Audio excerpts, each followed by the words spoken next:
Welcome to Unshakable, the podcast that shares stories of resilience in the face of life's toughest challenges. I'm your host, Siviwe Shakes Soizwapi, and each week we dive into real conversations that not only inspire but help us grow, offering insights on how to navigate our own struggles with strength and purpose. Because resilience isn't about being unbreakable, it's about standing firm when life tries to shake you. This is Unshakable. Hello, Unshakable family. Welcome to another week. We are excited to have this special guest here today. As I say, I'm always excited to have all the guests who join me, but today I'm extra excited because this man is a special guest. They all are special, but this guy is really something else. Born in Mthatha, raised in the Eastern Cape, played a bit of rugby for the Madibas juniors and senior team, and then he navigated his life into the Big Brother house, Big Brother Titans, and we might see him make another appearance back on the field. You never know. You just never know. He's got a qualification in management, which is a degree he got in the Nelson Mandela University. Today we're going to chat about life all the way from the days in the Eastern Cape, time at the Madibas, life in Port Elizabeth, and the time in the house of Big Brother. It's going to be an exciting episode, so I'm really looking forward to welcome today SIYAMTHANDA Jucy Jay. Come on, Jwacu. My brother, welcome to Unshakable. Unshakable. Hey, shaky, shaky, shakes. I like that. No, thank you for having me. What an introduction, man. That was, that almost gave me goosebumps. I'm glad, man. I try to make the guests feel like that because they're all special. Yeah. And like I said, you're also a special guest. Hailing back all the way from the Eastern Cape, like we both do. Do you have any distinct memories of your time back then in the Eastern Cape? No, listen. I've so many to a point where I cannot really pinpoint one. I mean, coming from where we come from, it's everything. It's the people, the community, literally anywhere you go. And I'm pretty much also very well traveled in the Eastern Cape. A lot of people think the Eastern Cape is very small, small province. They do. It's a very big province. And Mthatha, born and raised in Mthatha. I went to school, Clear. That's where you from. 100%. Literally. Clear High is here. Your house is like 2 houses, 2 blocks. 2 blocks away. We used to walk to school. So I think obviously that's where I found the love of rugby. Clear, growing up in Mthatha, it's been really fun. It was fun, but there was no sports enhanced. I remember that. It's not sports enhanced like that. You go to school, your parents tell you, listen, no extramural activities. Okay, don't have time for that. Books. Go to school, finish matric, go to university, get some work, and that's it. So then when I went to Clear, then I found at first I didn't want to even play. Yes. Because you grew up people telling you, or not telling you, but saying, rugby is a only white person sport. It's only like a white person sport only. It's only played by a certain type of people. You need this, and that. And obviously I had that mentality as well. I was like, okay, but I like soccer, but I'm not really good at it. I'm very heavy boned. I really don't really move well. Do you remember how you got into rugby? Crazy thing is, hostel we used to play touch rugby, but the grass. Right. So for me it was like an exciting thing because I'm not tackling anyone, no one's tackling me, and I'm getting to actually learn how to pass this ball, to coordinate myself, passing, and doing all those fun things and stepping, all that type of stuff. And then I remember I didn't want to play. Right, because as a guy, the only sport you play is rugby. True. As a girl, netball. That's it. So one of my friends was like, "Hey, dude, you have the body for this thing, right? Come play." I'm like, "Aye." So the whole under 13 team at that time, the whole team came to my room. I was sleeping, I was napping during the day. So he had after school, had lunch, went to go sleep. Yeah. I was napping. The whole team came to come fetch me, literally physically. Fetched me. I don't remember. Luckily, I wasn't wearing shorts or something because I was like, hey, this guy's going to give me a chance to change. Yeah. And then went to training, and I was on the field. And I think that day, for some reason, they were like it was a cotton section. Yeah. And then I made my first tackle, my first physical tackle. It felt like a release. It felt like I was releasing something. I became lighter. Yeah. And the more I did it, the more I enjoyed, you know, being in that space, right? Yeah. Played my first game, scored 2 tries.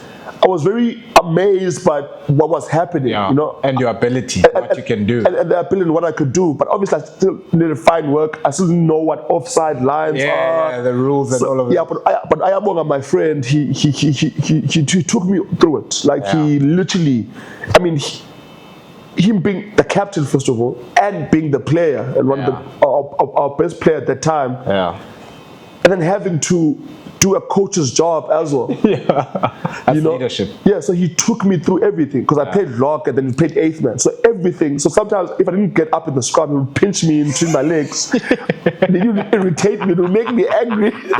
But it would get the job done. It would get good scrums and all that type of stuff. So as I said to you, it felt like a release because as a young man growing up as well, there's other things that, you know, that I saw within my community that affected me. You know, at home, I didn't want to be at home because at the time, my home environment wasn't nice, right? So I think, remember, I started being in boarding school since grade 5. And being in boarding school means I'm not around my parents a lot, I'm not at home. Which was, for me, a very good thing at the time because I didn't want to consciously deal with that negative energy there. So when I found rugby and that releasing all those type of things, and because you know we don't really talk about these things, you know what I mean. So I felt so much. It was very therapeutic. So whenever I'm in the 4 white lines, whether I'm training, I'm doing anything, I'm in a different world. Dialed in. And I love that world. Because in that world I am seen. In that world I feel comfortable. In that world I'm safe. In that world I can be able to express myself without being judged and all that type of stuff. I am not dealing with all the other stuff that I always put under the carpet. I'm able to release stuff. So then obviously when you get out, then it's like, oh damn, I'm back to this reality. You know? So I mean, it's been a really good time growing up in the EC, man. Sequita, you know, and I mean, it's always good to also go back, you know. So Will you go back over this time? No, definitely. December, I'm gonna go back. We'll see my mom. You know, my mom loves me too much, so I need to go and. You know, there's a few ceremonies as well that I need to attend. So yeah, man, like the rugby has been that saving grace for me. You know, it's more than just the game. The game itself. I'm glad you actually mentioned rugby, and because it is one of the things that you got into that shaped the person that you are today. Would you say that your core values came from rugby? Or let me put it this way, what core values did you pick up from rugby, and the values that you picked up at home, what values are those? So I think they're sort of like very similar, but with the rugby environment, it's more practical. You're actually doing it. But on a day-to-day, right? Having to be on time, so that discipline of being on time, respecting other people that you work with. Because remember, your teammates, they come from different backgrounds, different homes. Right? They different people as well. So learning how to work with people and having a common goal with other people, having to like simply put yourself second and serving someone else, and you know what I mean. So also I think what rugby sort of like did with me, it shaped the type of young man that I would grow up to be. Like that. Right? So I would make so many mistakes, but I would actually learn how to fix them. You know, with my coaches, they instill not just only what I need to do as a player, but how to grow up as a young man. You know. I think also one important thing, because sometimes I would forget to pray. I'll forget to pray anytime during the week. Yeah. But before we play, when you take that knee. Definitely. That knee. Definitely. And then you're like, hey, I haven't prayed the whole week. So sport and rugby also brought me closer to God, because when I am clear, every Friday I would go to a youth with Pastor Stephen. Yes. My youth pastor at the time. So it became a thing where it became a really nice routine for me. Yeah. That okay, on Friday, I'm gonna go to church. Yeah. In the evening. Play your game on Saturday. Play my game on Saturday. Sunday kerk and chill. Yeah. Start the new week. 100%. Right. So everything just comes together. Yeah. So that's how it literally has been. So everything that I think also the opportunity that rugby has given me, the networks I've created through the game. Places I've traveled. The first time I went to Cape Town. After 17 years of my life. Oh my goodness. I think the first time I went to Cape Town, I was 18, 17. Yeah. Wow. I've always wanted to go to Cape Town. Yeah. First time on a flight. First time on a flight. No, not first time. Luckily, first time on a flight was through my dad, actually. Okay. He wanted us to have that experience. Okay. So we went on holidays or whatever, all that type of stuff. But I'm just saying, I'm like, every single week I'm on a flight. I'm traveling to this place. Yeah. First time I'm seeing Cape Town was through rugby. Yeah. And I think for me also it became a thing where now I placed my identity so much into this rugby thing that I was like, before I became the rugby player, I felt unseen. I felt not noticed, even at home by my own parents. Understand? Like I felt like I felt lost, man. Yeah. Yeah. Now I find something, and now everyone is greeting me in some type of way. Yeah. My teachers now they're giving me some sort of special treatment there. Yeah. Hey, my parents at some point when they start to see this thing, they treating me differently. Yeah. Like my name is sort of like known. Yeah. Because remember also prize giving, I never really got academic awards. Yeah. And I remember my mom was always like, when are you eventually going to get awards and prize giving? Why are you going to do that school? You must apply yourself. And I felt like it hurt me, because I'm just like, am I that much of a disappointment? You understand? And then the first time I got an award, the prize giving, I'm going to prize give. I was so excited. Yeah. When they put out the list of names of people that would have been prize given in your class. Yeah. And I'm like, okay, but maybe for what? I'm like, my friend tells me that it's probably a rugby award. I'm like, okay, at least I'm one of the people that are gonna go now. And the first award I was getting, I got the best newcomer of the year in the team. Yeah. And it's like a nice rugby. I still have it in my house. Wow. And I was so excited. But the thing is now, remember, I'm trying to impress my parents. I'm trying to impress everyone. Now the same person that was like, I'm telling you, I go prize giving and all that time, she's not there now when I actually go to prize giving. And get an award. So it's been a crazy time.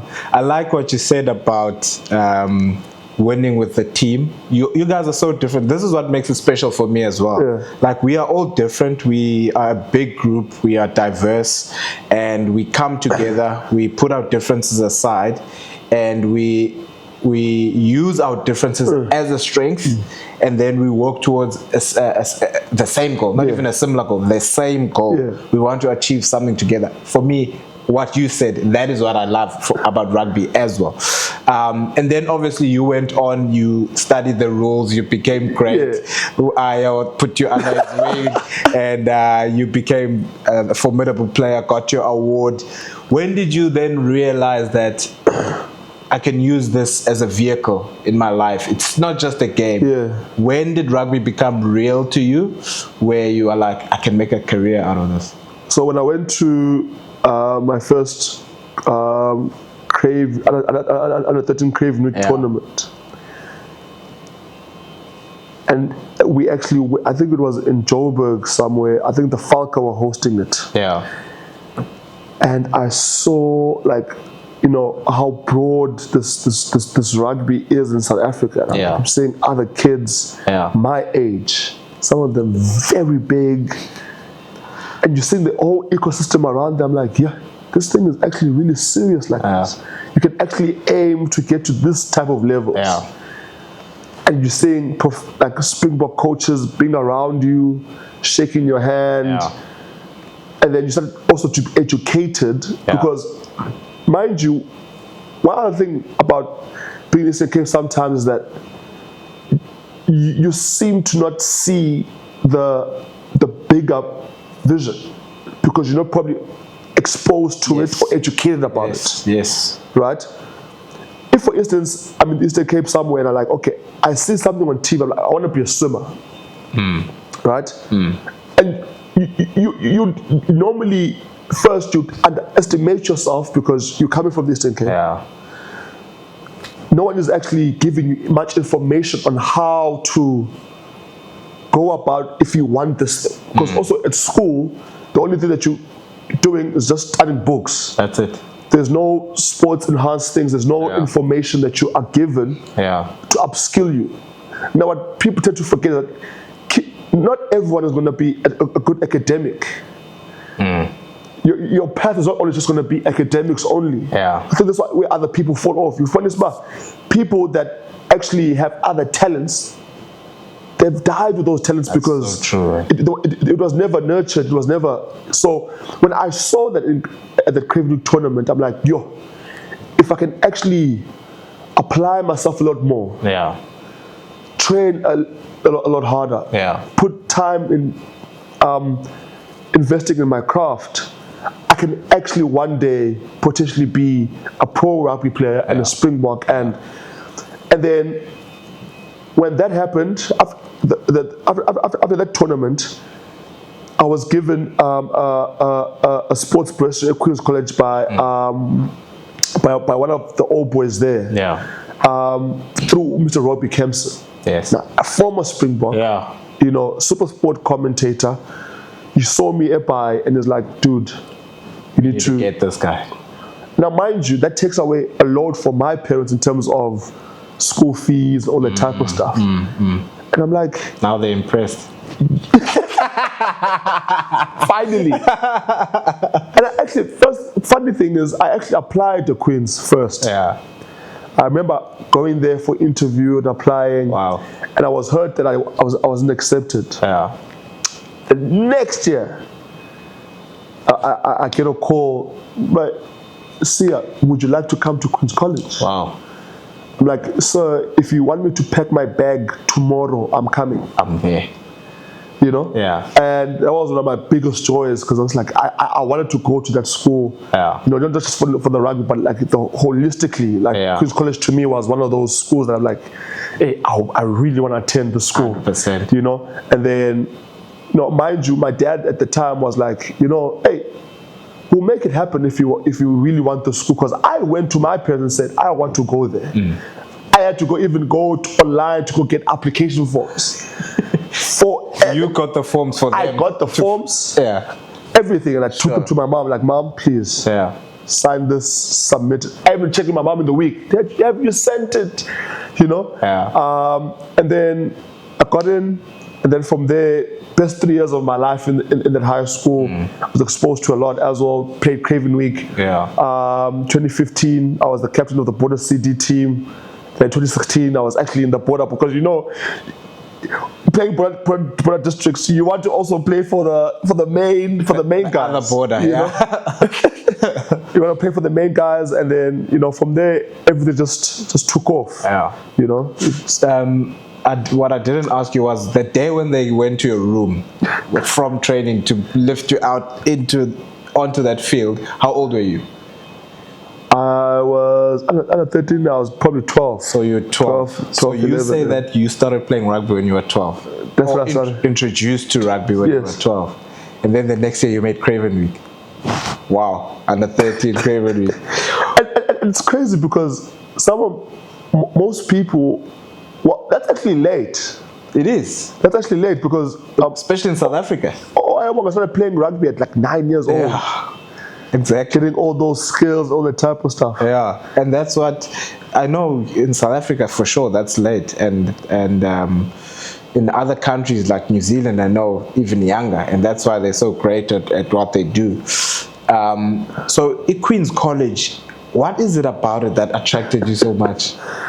I think, so what they did was, I remember they came to Emma Clear High, and I think they took the second team, which at the time played our first team. Yeah.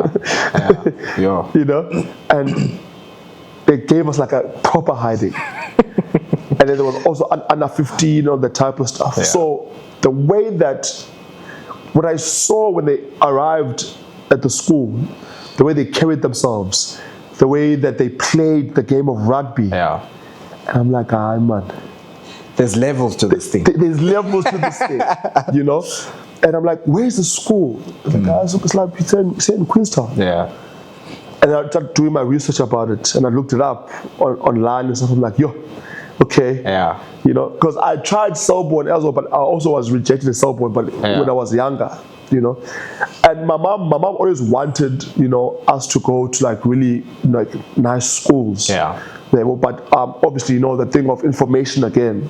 Yeah. And she always felt like she didn't do enough and all that type of stuff, because a parent always wants their best for their kids. For their kids, yeah. And when I actually got in at Queen's College, right, my parents are getting divorced. Yes. My parents are getting divorced, and I remember I was in a very dark place at that time. Yeah. I was very sad all the time, but luckily everything happened at the right time. So as the stress at home is piling up, God is saying, let me just distract you from all of this. Yeah. Give you a rugby bursary. Yeah. I went to Queens, and my program when I get to Queens, it's hectic. Yeah. School comes at 1:30. Okay. Right? Every Tuesday you're writing the test, every Tuesday. Sure. Right? 1:30 you're out, quickly have lunch, rugby training. Yeah. After rugby training, come back, probably change, whatever, go for dinner, for supper, come back. There's an extra minute activity like, because you had to choose a cultural activity as well. So I did drama and debating. Nice. So some nights I would go for drama, some nights I'll go for debating, and then come back. There's prep, I need to do my homework, all the type of stuff. By the time I go to sleep, I am tired. Yeah. I have to wake up again early in the morning tomorrow, do the same thing. Yeah. So my head was so consumed and busy, because at the time, remember, I'm trying to make an impression. 100%. Right? First team squad. Yeah. I'm in. Yeah.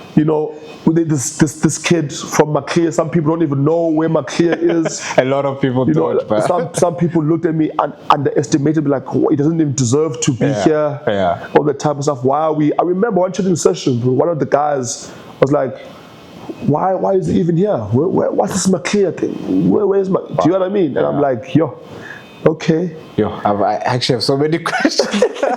I have so many questions. But since you're on that one, let me rather go down that rabbit hole. How did you navigate through that? Like, you feel like an outsider. This is because the questions are piling up, because this is happening in your personal life. This is something great that is releasing you from thinking about that all the time, and it's an ambition. It's something you wanted, and you get it. And then when you get what you wanted, which is being there, you get this other challenge, which is the guys that are just treating you the way they are treating you. How did you navigate all of that, and how did you deal with it? So for me, in as much as it hurt, right? I was like, you know what? I'm here for a reason. I looked at how I got there and how I wanted to be there. Now that I'm there, I'm like, okay, I'm gonna take this on. Yeah. So this is one challenge I need to overcome. Yeah. Right? And I think also for someone like me, right? My parents just got divorced, bro. There's other things that at home were not really going well for me. someone telling me that I'm from Maclear, they don't know me, blah blah. I was like, that's the least of. I got you. That's the least of my worries, you know. And I think also the competition that I got from those Craven weeks, remember the Grand Comos, all the type of stuff, right? I grew in my ability to do things, in my confidence as well, right? So by the time I got to Queens, certain things were sort of like polished already in terms of internally confidence in the game. I'm used to I'm used to playing against big guys. I'm used to tackling them, all the type of stuff. So I'm like, okay, cool. I think one of my coaches, I was like, I remember when they were giving me a tour, and I was like, I want to wear this jersey. I want this number 7 jersey. Sure. And he says to me, like the ambition, like the fire, but the real work starts on Monday. You're going to have to work for it. Nice. This is who you're up against. He actually showed me, like, this is the people that you're up against. Like, these guys are big. They train hard. So I think that nervousness made me not relax. It made me want to push. And I'm looking at this guys, I'm like, okay, cool. And it tells me, like, straight, you're going to have to work for this thing. That's it. So luckily on that day, we were actually doing some bit of content as well. At training, because pre-season training. So these guys are running lines at me.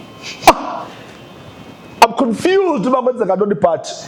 You know, I had to put shoulders in. And then from there, the guys were like, okay, actually, I think we estimated this guy.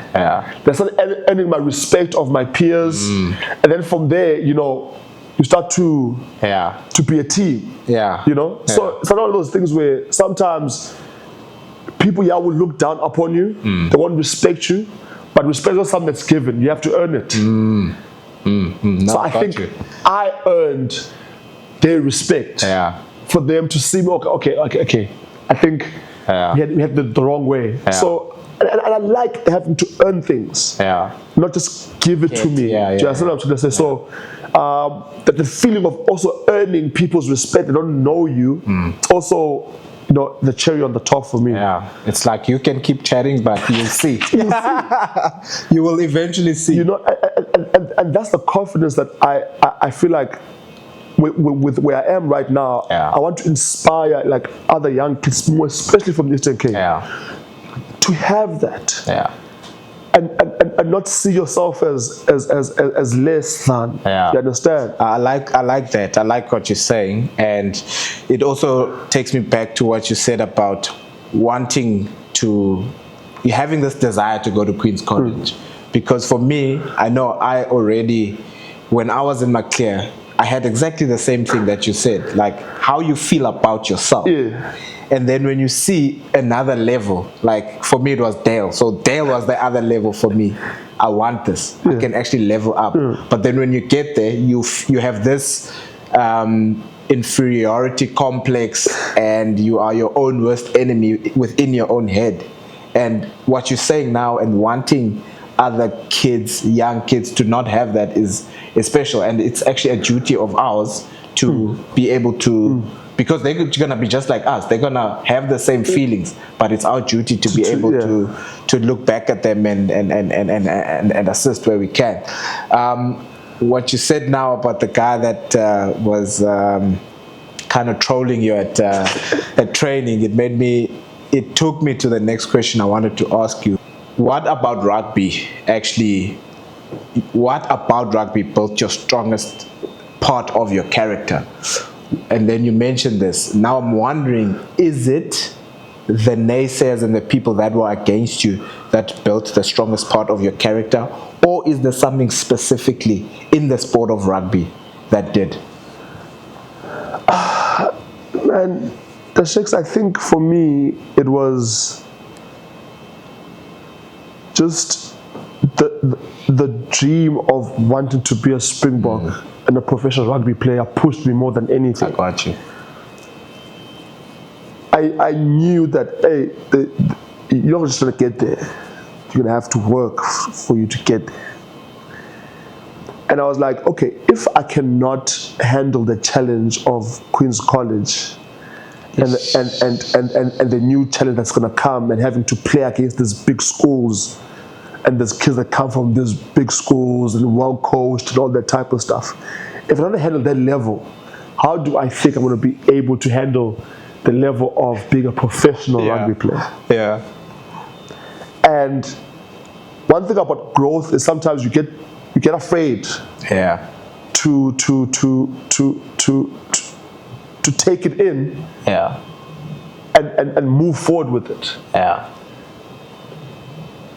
Now that fear is either going to hold you back, or you're going to actually take it and use it for it to propel you forward. Yeah. So I think after that first training session, when I was being trolled and I was being looked down upon, when the session finished, everyone looked at me differently.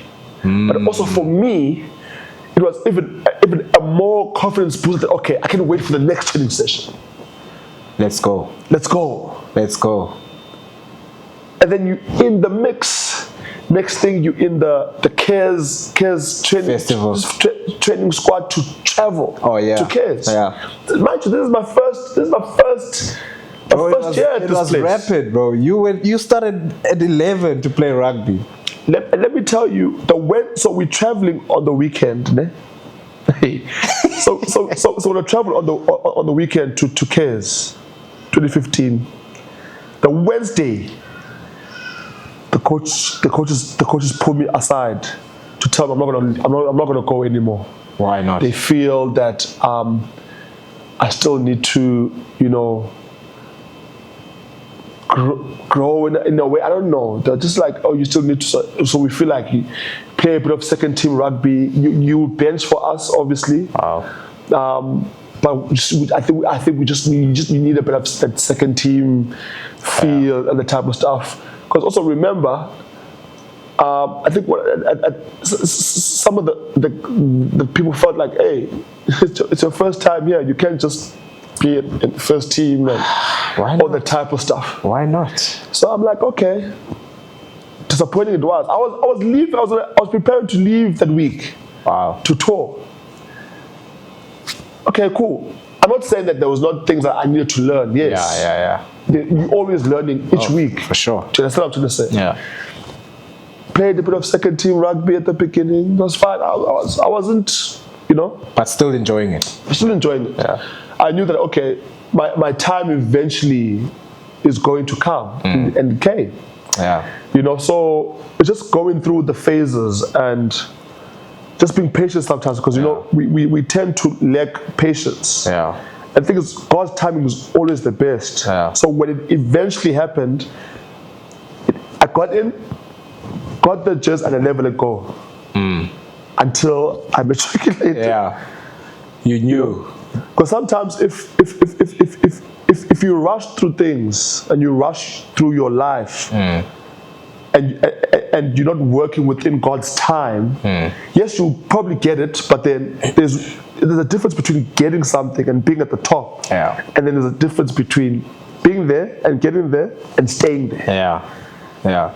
And then obviously you I like what you said. You got the opportunity, held on to that jersey, never let go.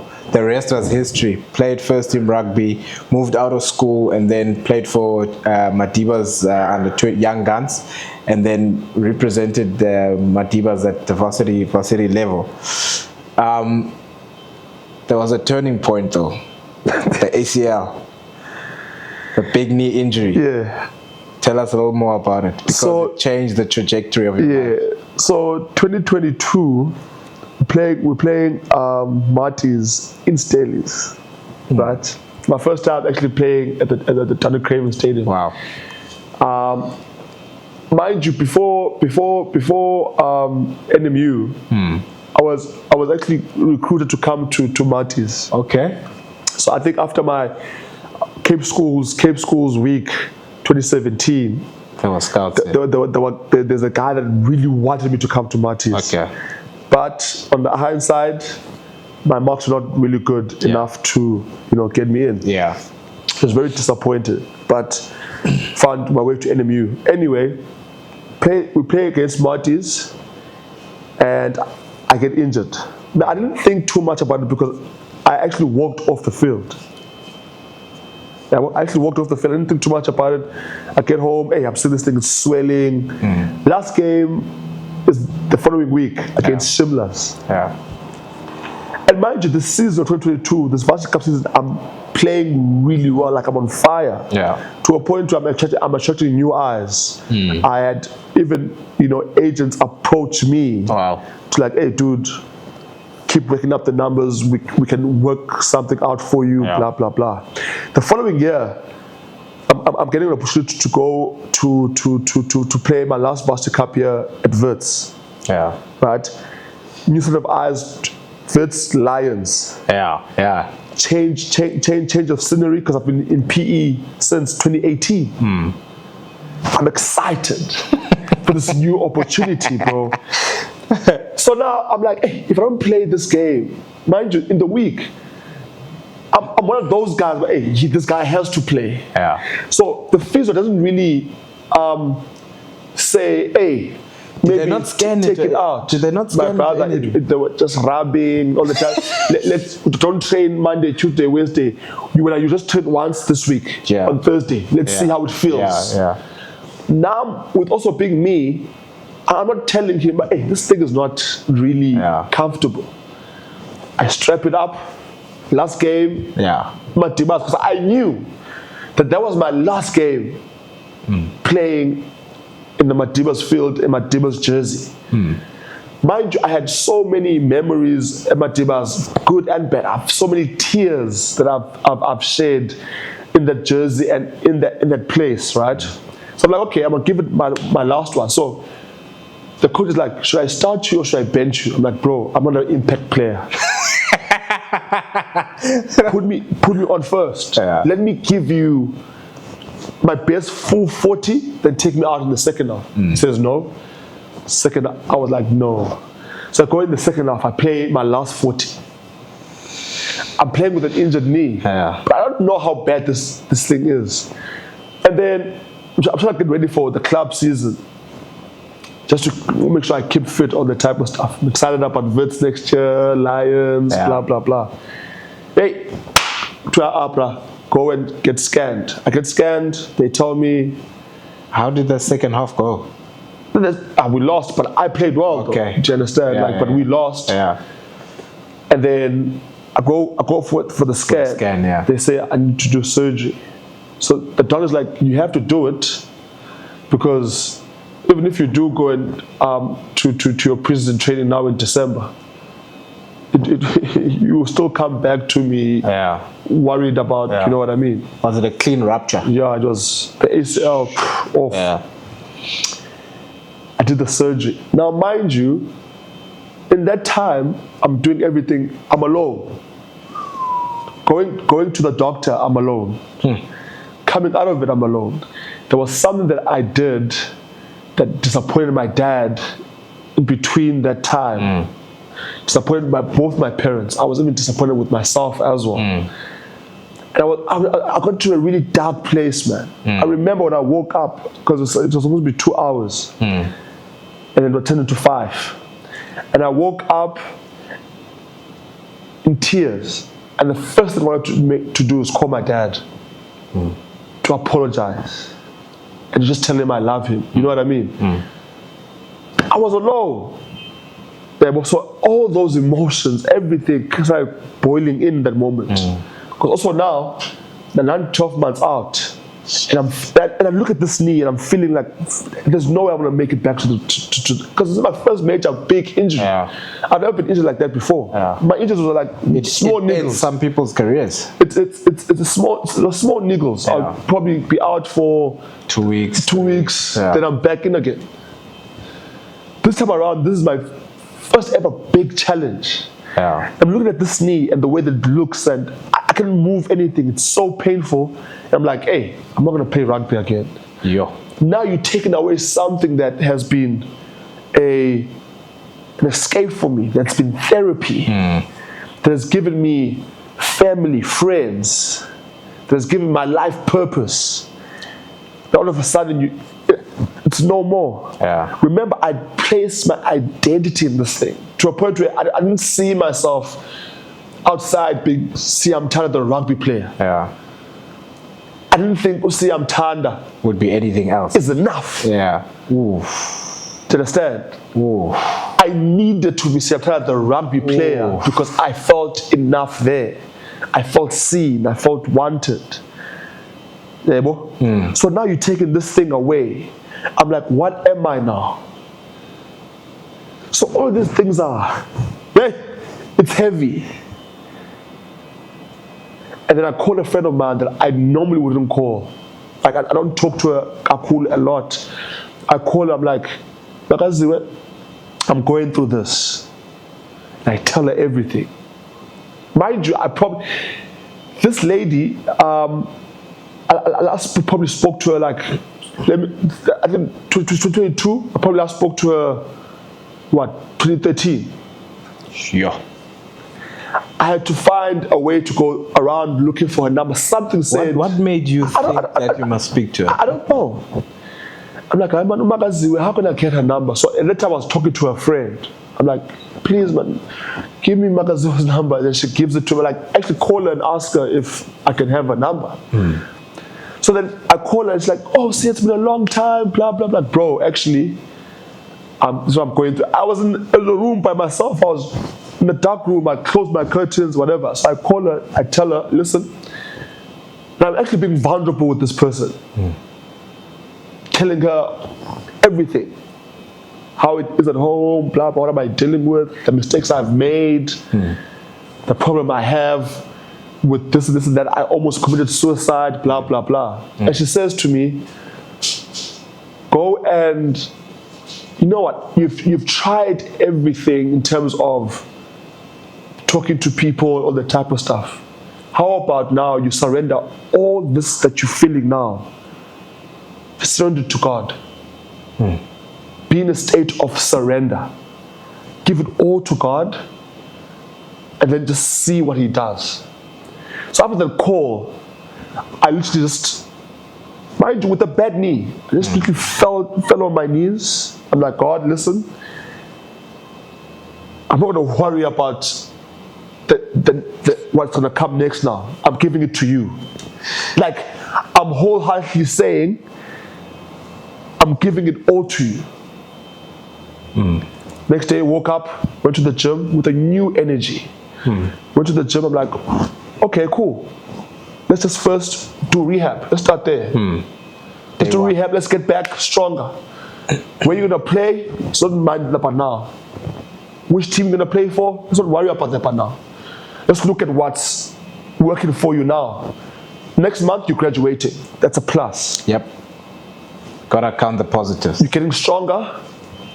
You're healing much quicker than you'd expected. That's a win. Yeah. God is good. Yeah.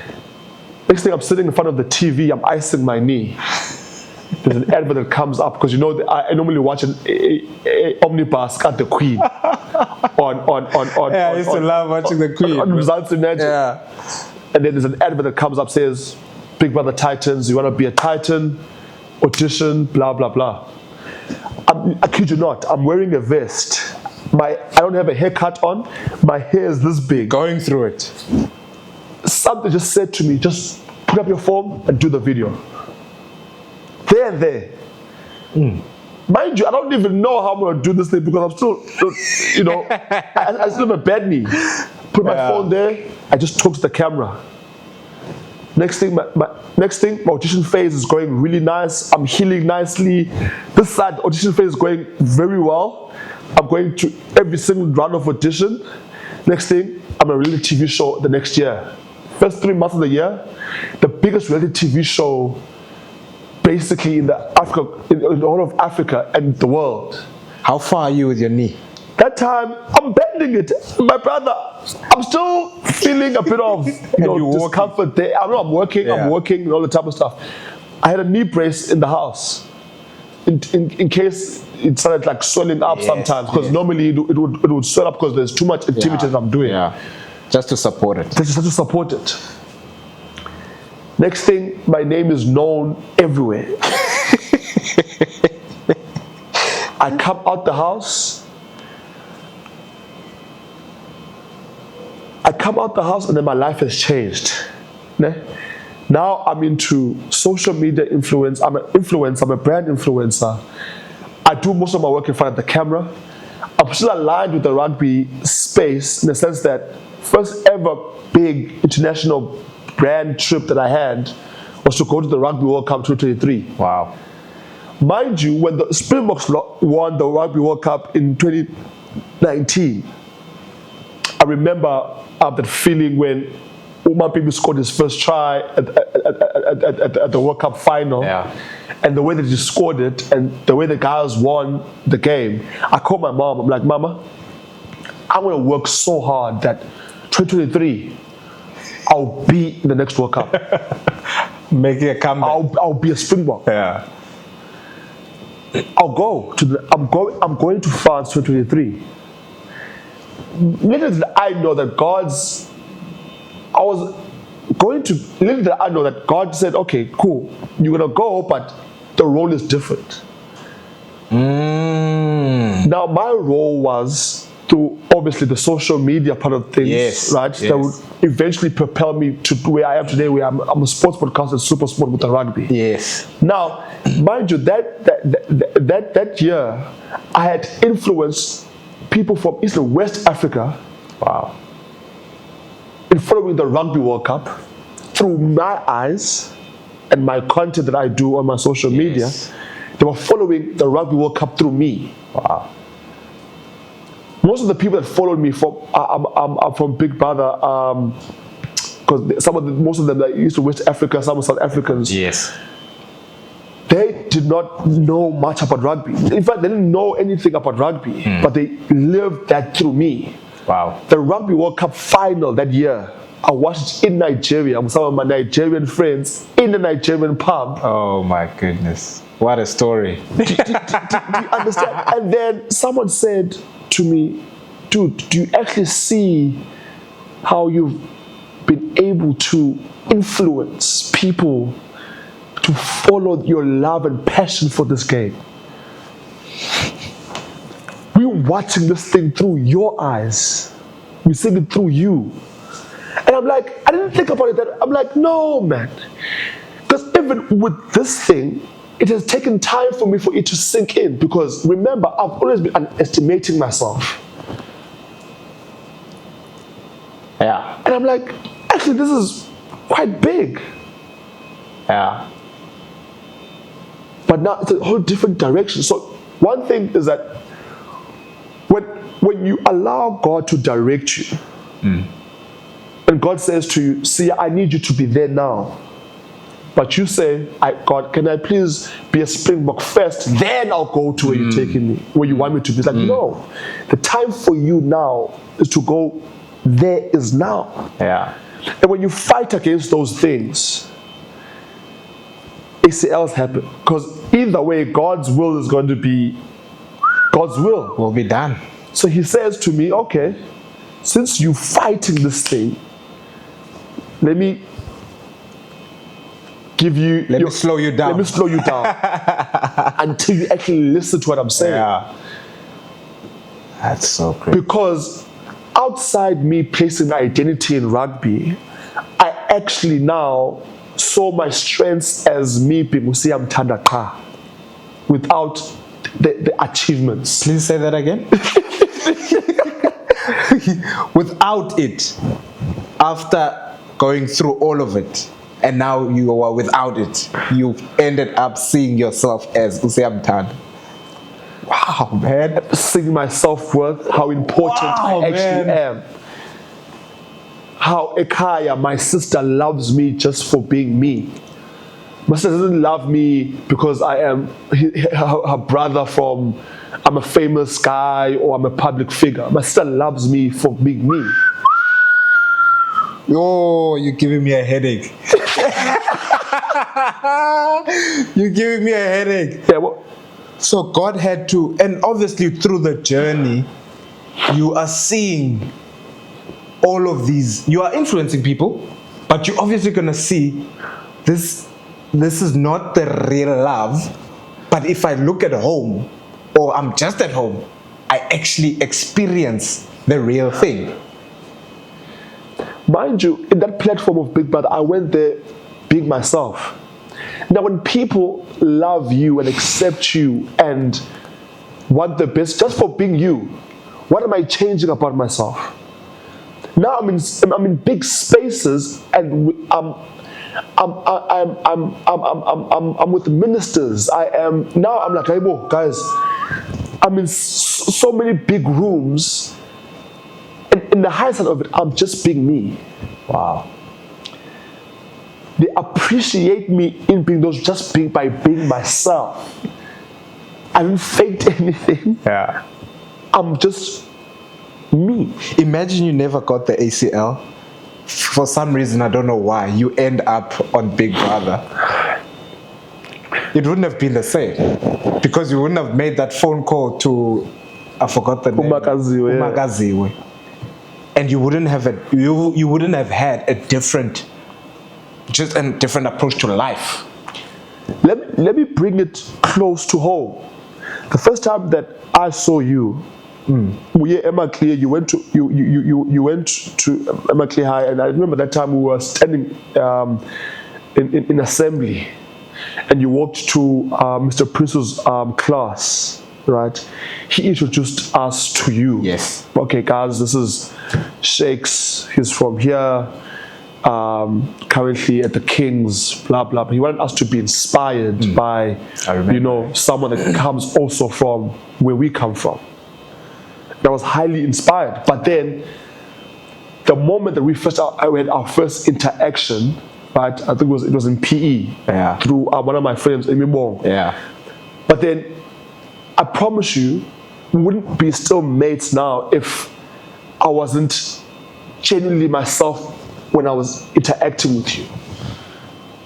Because at that time you had realized you just need to be you. I don't think our relationship would still be where it is now if I wasn't just genuinely being myself. This is fascinating. I'm sitting down and I'm friends with Blitzbock Captain Shakes So Swap. That's who my friend is. Yeah. Wow. Right?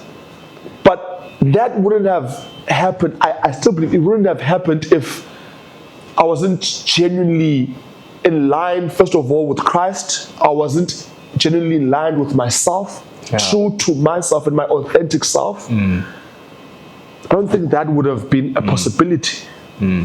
No, it's so amazing. So now the cliche when I say people, just in everything you do, be you. Carry your own confidence in Christ, be yourself. It's like, everyone just says this thing, be yourself.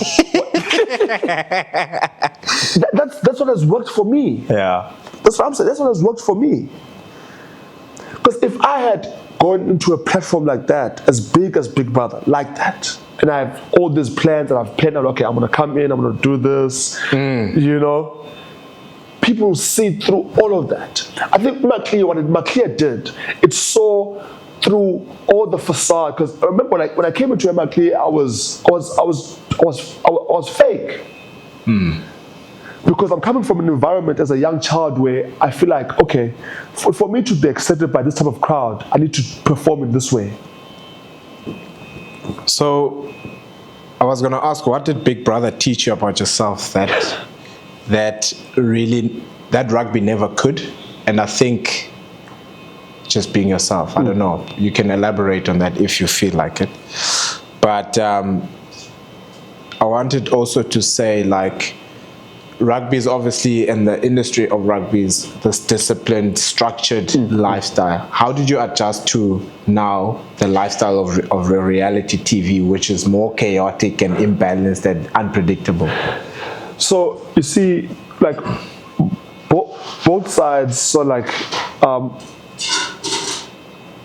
able to extract some things from this side and some things from the other side, and then make it come together. For instance, in the rugby space, I've always learned to, as much as you achieve, stay grounded. As much as you achieve, always be willing to learn. Yeah. as much as you achieve, you're still a human. Yeah. You work with human beings. Yeah. Right? Don't let it get into your head. Yeah. So now I'm in the public space, right? One thing I had to quickly get into my head is that, okay, cool. The hype is there, but don't let it get to your head too much. Yep. Don't let it change who you are. Still remember where you come from. Yeah. Still remember your parents' teachings, right? Also, remember that even if though you are in the public platform, you are dealing with human beings. Human beings watch your content, consume what you say. Yeah. They follow your lead, probably get inspired by what you're doing. So remember that your character as well is also going to influence a young kid that's looking up to you.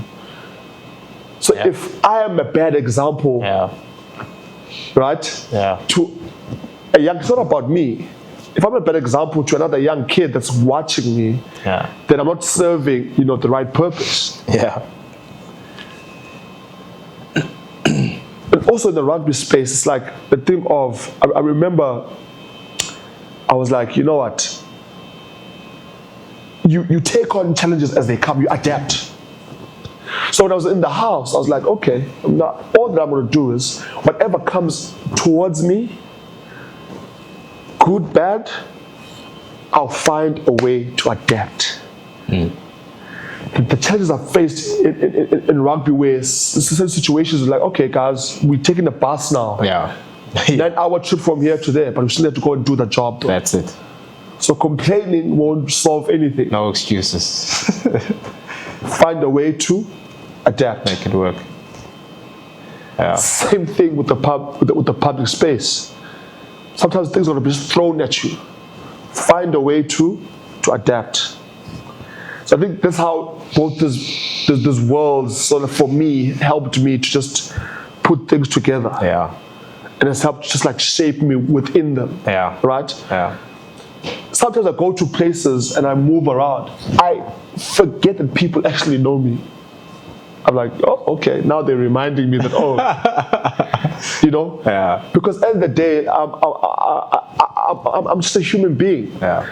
I'm human. Yeah. In the midst of greater things, I'm just a small, tiny little, people in the sand. Yeah. Not bigger than anyone. Yeah. You know what I mean? Yeah. So the power is always, for me, has always been value of human interaction, genuine human interaction, and just wanting to be someone that when people see me, they actually see God through me. I remember when I came out the house and I was at the airport, this lady, an old lady, came towards me. She was in tears. I thought maybe it was just one of those, I'm actually seeing someone that I really like type of situation, because she watched me in the house. And she says to me, while she was watching me in the house, right? Because normally I would sing a Jwacu in the house. And for me, when I was singing in the house, it was like a thing of, a Jwacu, like, it's either you sing because you're happy, you're rejoicing, or it's like, hey, I'm actually quite sad now, or whatever, but there's a song to us that sort of like uplifts you. Yes. Right? And she says, through the songs I was singing in the house and the way that I moved, the way that I was being me and whatever, the things that I did, for her, it was therapeutic for her to watch me, because I helped her go through a tough time that she was dealing with at the time. Yeah. I'm like, I didn't win the money, the major prize, but I feel like I won so much more. If someone can look at me and say, however way I am living my life and how I am just being me, makes them or inspires them to be themselves or heals them, then you've won the prize. You've won the prize. That is so special, and I think that is the ultimate prize at the end of the day, because I also picked up the thing you said. You said it's not about you, which I love wholeheartedly. That moment when you met that lady, you were out of the house. Obviously now you are famous. Fame can be overwhelming. What would you say the biggest challenge was for you getting out of the house was? I think the biggest challenge for me was just the having to unlearn and learn certain things. In the sense that there's just certain things that I just can't do anymore. Because I have a responsibility now. Like you say. Of being a public figure. I have a responsibility. I'm like, ooh, now I'm a role model to certain people. Facts. That's a fact. I can't behave in a certain type of way. Whether it's on camera or off camera. Because at the end of the day, I'm like, oh, that person has let me down because I see them doing that. That's not good. So I think for me, having to learn and unlearn certain things was just like the biggest challenge. The first biggest challenge that I had. Secondly, having to ignore or not pay attention much to the negative comments. But hey, there's so many good comments, but there's what? It just seems like this one gets to you, man.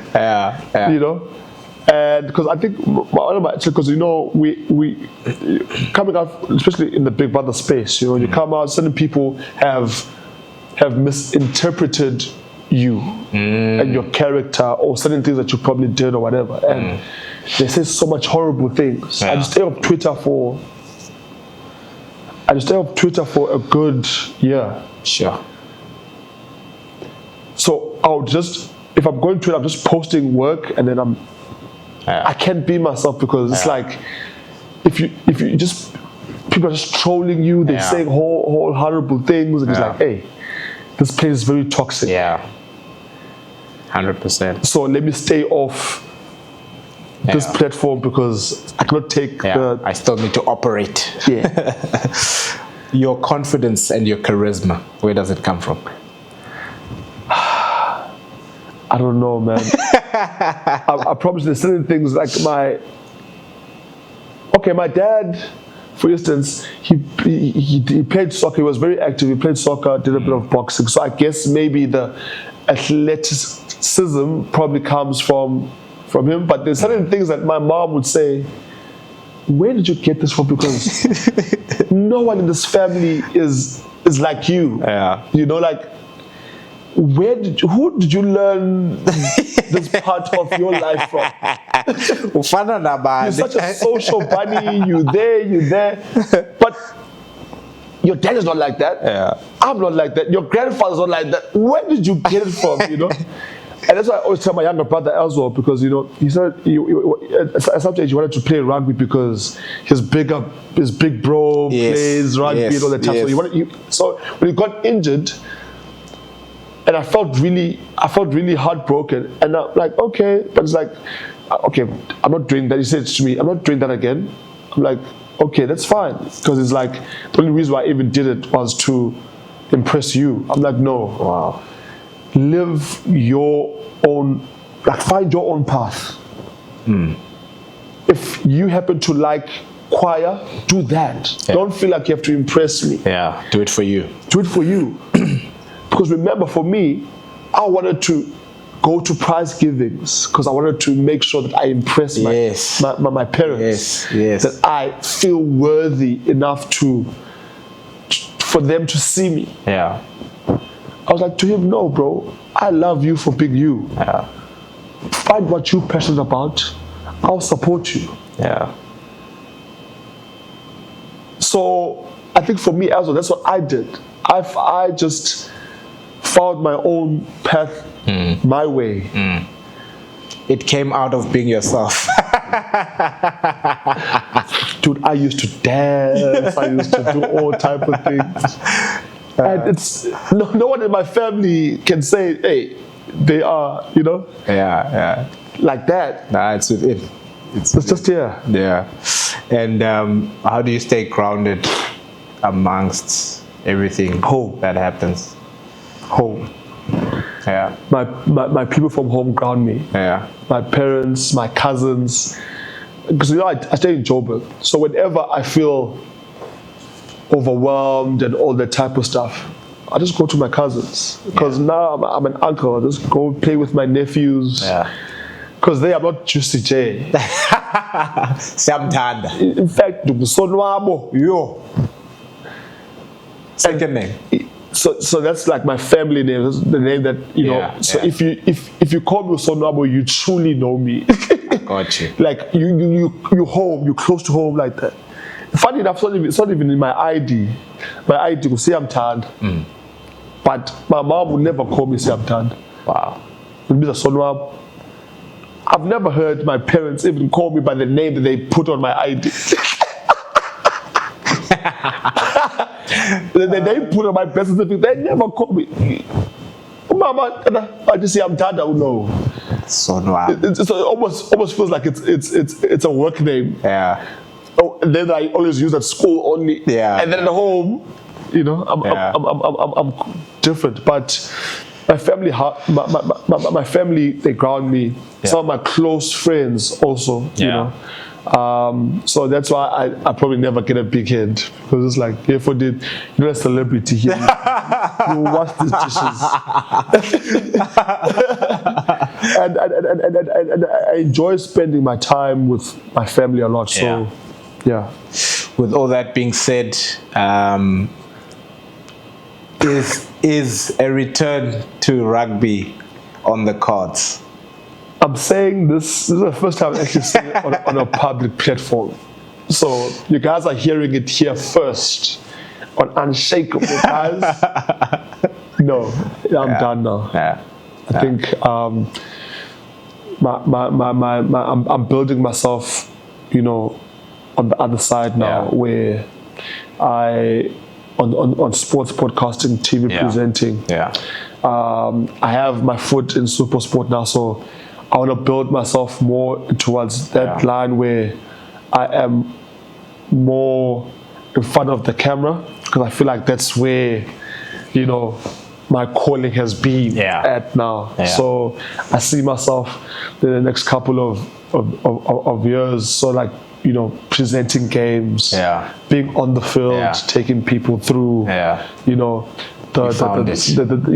So the next World Cup, I want to sort of like be in studio, sitting down in the panel, presenting the games or being on the field, because that's where I'm someone that brings the vibe. So be there and just growing in that space. I love that. I love that. And what I love more is that even through chatting with you today, obviously I know, but through chatting to you specifically today, is that you never make anything you do your identity, or you never put your identity in it. It's something you love doing, and if you do something for long, it can become part of your identity, but you never attach yourself to that, which is incredible. You are true to who you are, which is remarkable, and I believe that is what is going to speak to the people through this episode. But with all that being said, I want to thank you for your time, my brother. I really appreciate it. I really had a great time with you on the Unshakable podcast. Unshakable. And I just want to say thanks, my mate. Thank you for having me. Yeah, anytime. Nice being here. It's an honor. It's an honor. Thanks for tuning into Unshakable. If today's story moved you, inspired you, or gave you something to think about, share it with someone who needs to hear it. Remember, resilience isn't about being unbreakable. It's about staying rooted when the world shakes. If you haven't already, hit follow, leave a review, and help us grow this community of resilient voices. Until next time, stay grounded, stay growing, stay unshakable.